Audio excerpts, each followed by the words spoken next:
Nutrition is easier than you think. It doesn't have to be sad, restrictive, confusing, and you don't need to cut out entire food groups in order for it to work. This is how I approach nutrition in a way that's realistic, sustainable, and actually gets results.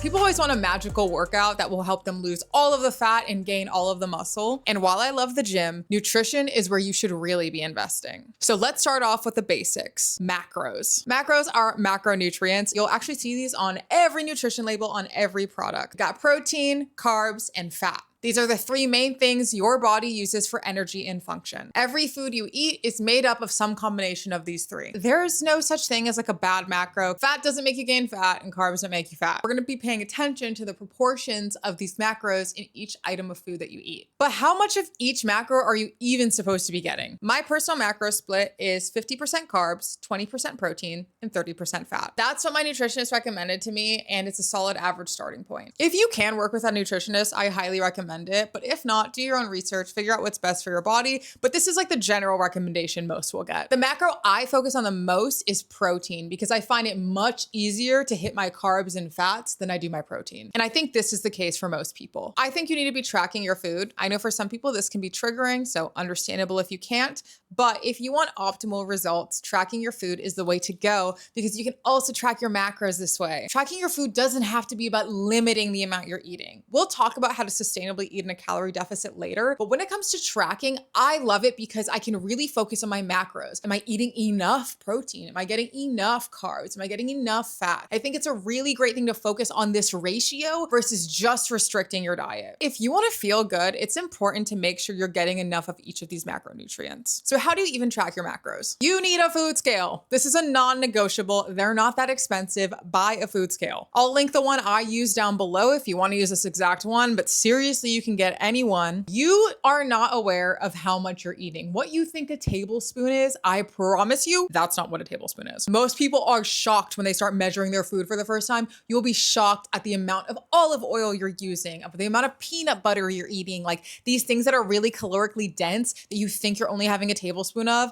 It adds up so fast. So it is so important to weigh your food, especially when you're new to the nutrition game. And in my opinion, you need to be strict with tracking in the beginning. I've been tracking for 2 years and I'm still really strict with it. I track every single thing I eat because I love being able to see all of the data. It's like such a habit for me now. Like anytime I eat, I'm just inputting what I ate. So how do I track? I mean, there's so many apps that you can use. I personally use LifeSum, and the process for tracking your food on any app is extremely simple. You scan the food, you weigh the amount of the food that you're eating, and then you input that amount into your app, and that's it. There you go. You've logged your food. I personally really like to eat high protein foods. What that really means is I just prioritize things that have a higher amount of protein in them. This helps me hit my protein goal. My general rule for finding something that's high in protein, and you'll hear this a lot, is for every 10 calories, there's 1 gram of protein. If that's not the ratio, it's probably not that high in protein. It doesn't mean you need to throw it in the trash, but getting as close to that as possible is great. Okay, now we need to talk about eating in a calorie deficit because I know you hear this all the time and you roll your eyes, calorie deficit, calorie deficit. Well, you need to eat in a calorie deficit. Anyone that is losing weight is in a calorie deficit. This is essential to weight loss. There's no debating it. Here's a big mindset shift for you if you're really thinking like, oh,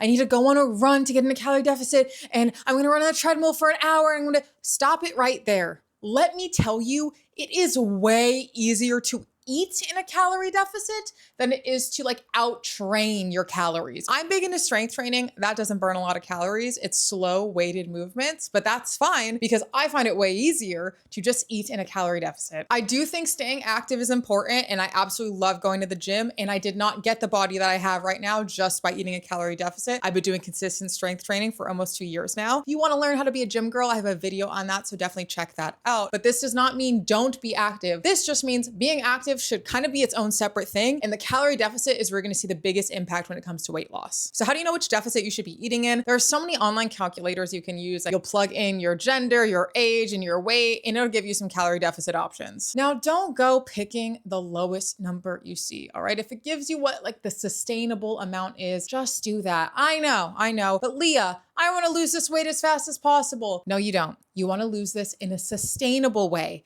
If you lose the weight as fast as possible, the chances of you actually keeping it off are slim because you're building unhealthy habits. So what is the point of putting all this work in if you're not even gonna be able to keep up with it? How do I stay in a deficit? Because, oh my God, Leah, this is so hard. How do I do it? One of the first things that I really recommend, and you're gonna roll your eyes, is meal prep. Okay, and wait, before you click off, meal prep does not have to be chicken, rice, and broccoli and you eat the same thing every single day. Oh my God, get real. We are living in 2025. There is so many different meal prep videos that you can watch of actually delicious stuff. Having actual meals prepped is absolutely great because when you're tired, you're stressed, you just want to Uber eat something, you just want to go out to eat. If you have something readily available, it's so much easier to make the choice to eat that than if you don't have something readily available and oh, well, then you're gonna have to cook. So meal prep can really help curb those cravings. And what's really essential when you're on this journey is making stuff accessible, making it easy to make these healthy choices. The easier you make this for yourself in the future, the more likely you're gonna stick to it. Now, I absolutely love trying new recipes, and here are some accounts that I really love that I recommend checking out if you're just getting into meal prep, cooking low calorie, high protein. I absolutely love Fit Foodie Living. I have her cookbook, that chicken Caesar sandwich she has in there. I swear to God, I eat it once a week. I've tried a bunch of stuff from Tasty Shreds and Stealth Health. I've loved everything I've tried. Definitely check out these accounts, and there are so many more that you can check out, but seriously, there's stuff on there that is just delicious, looks good, that you'd be excited to eat. And if you can't spend some time meal prepping and putting together food, then you don't want it bad enough. Oh, but Leah, I'm so busy, but I work a lot and blah, blah, blah. Girl, me too. All right.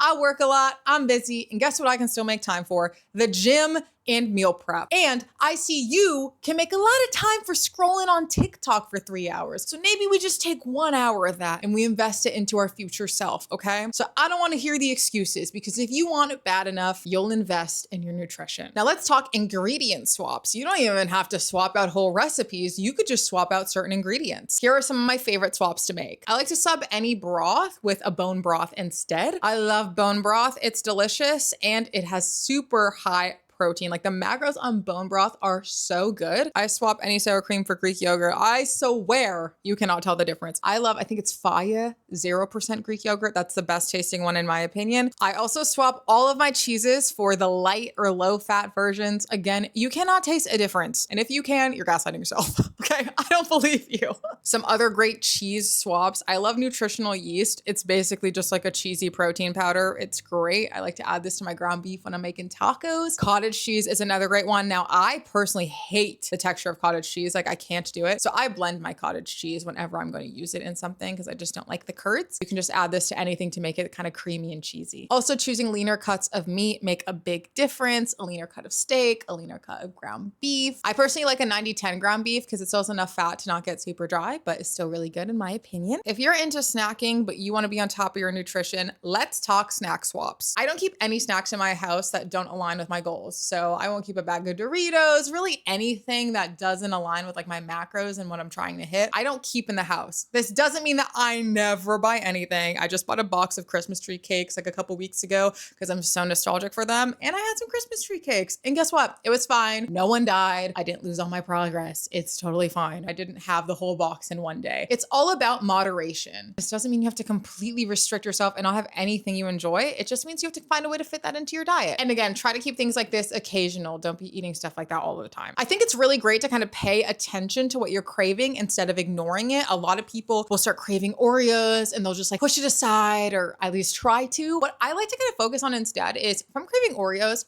that probably means I'm craving chocolate. If I'm craving chips, that probably means I'm craving something salty. So you don't have to have the exact item you're craving, but a lot of the times you can kind of identify what it is about that item that you're craving and sub it out for a healthier version. I have some of my favorite swaps written down here. When I'm craving something chocolatey, I actually reach for my own Ninja Creamy ice cream. I make this chocolatey Oreo ice cream that is delicious and it's a protein ice cream and it's so good. I'm actually gonna have that after filming this. I'm like craving it right now, but it's so delicious.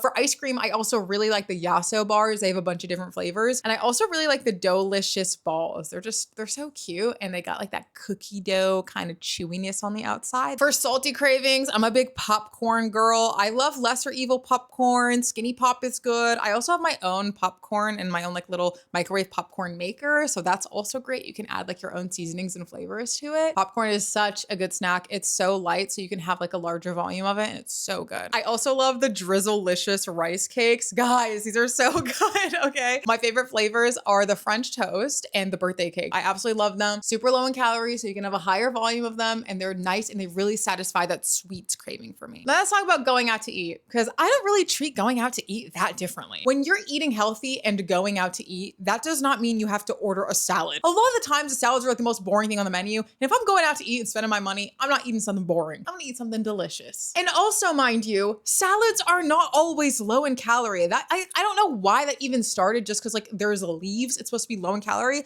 You should see how much oil they're adding to those dressings, girl. A lot of the times you're better off just getting something else. So when I go out to eat, I usually prioritize something that's high in protein. I love to get a steak or a chicken, something where the protein is the central part of the entree. I also don't fill up on bread, but I still eat bread. Usually I'll just have like a slice or two, and that's enough for me. And I still track my food when I go out to eat. You might not be able to know exactly the macros of what you're eating, but you can generally just get an estimate, and estimating is better than not tracking at all. We don't do an all or nothing mindset here, okay? So something is better than nothing. It might not be perfect, but you can have a general idea of what your macros are. If you had a steak and mashed potatoes, you can look up a steak in the app, and you can look up the mashed potatoes in the app, and you can just pick the one that looks the closest, and that's it. You don't have to overthink this. And here's the truth that no one wants to hear when it comes to eating healthy. Your mindset will reflect on your results far before your macros do. Because if you go into this thinking, anytime you mess up, oh, I'm just gonna throw in the towel. Oh my God, I shouldn't have eaten that for lunch. Like whatever, I'm just gonna eat whatever I want for dinner. Hello? What is this all or nothing mindset that you have? You make a mistake, so what? We're all human. Think of how many other mistakes you've made in your life. Just because you mess up once doesn't mean that you're a failure. You're gonna have to start over. No, just make a better choice for dinner and move on with your day. And slipping up once is not going to mess up your results. Like you guys get in your head about this, and then you start making a bunch of good decisions, and then you think one bad decision is going to just mess everything up. The same way you eating good one day is not going to get you the body that you want or the results that you want, is the same way you messing up one day is not going to revert all your progress and we're back to square one. Just relax. It's okay. There are going to be days where you don't hit your protein goal. There are going to be days where you go over your calories. There are going to be days where you eat something and then you kind of regret it. And that's just life. What matters is what you do next. Really, the main takeaway outside of like the educational stuff about what macros are and how to track is that you're not going to be perfect. You're going to make mistakes. And what matters is your mindset about those mistakes. And that kind of goes along with everything on this journey. If you made it this far, make sure to like and subscribe to the channel for more videos like this one. This is a part of our Lock In for 2026 series where I get you prepped for the new year before it comes. And oh my gosh, it's coming really, really fast. And also follow me on my TikTok and my Instagram for daily bite-sized content just like this, focus on helping you become the best version of yourself. Thanks so much for watching, and I'll see you in the next one. Bye.